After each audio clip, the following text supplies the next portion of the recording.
Anti-Semitism exists. We have to denounce it, we have to talk against it, and we have to make sure that the rest of the world, with the population, is understand clearly that something is going on and that we will be there to fight it. Mr. Mayor, what are you hoping will change in Montreal with this global initiative? What concretely are you hoping will change? Well, it's not just a Montreal thing, it's a global thing. And I think that when we spoke about the follow-up of that summit on the living together, we are witnessing, and I made a promise to our friends here that we would have a round table on that. And clearly the first thing that you realize that it's not just a Paris thing or a France thing or a Canadian thing or Montreal whatsoever. We are all witnessing some of those situations, and clearly we are attacking it.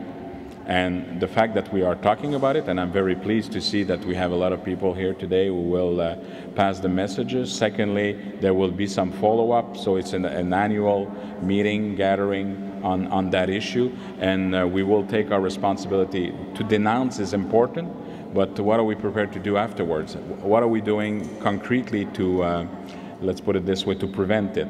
And when there's some, and that's the living together, as I said, the balanced approach between openness and vigilance.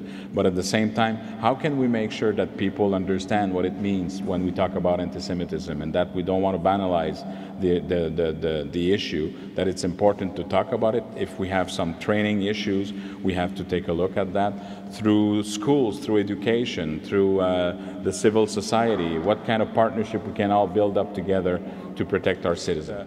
Montreal is a global leader.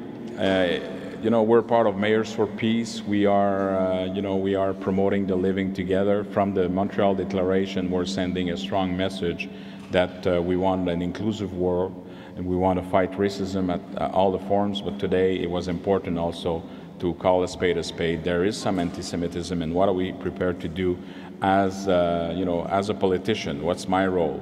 And I think we need to gather, we need to surround ourselves with all the stakeholders and make sure that together we're fighting it. So it's not just a local thing, it's a global thing.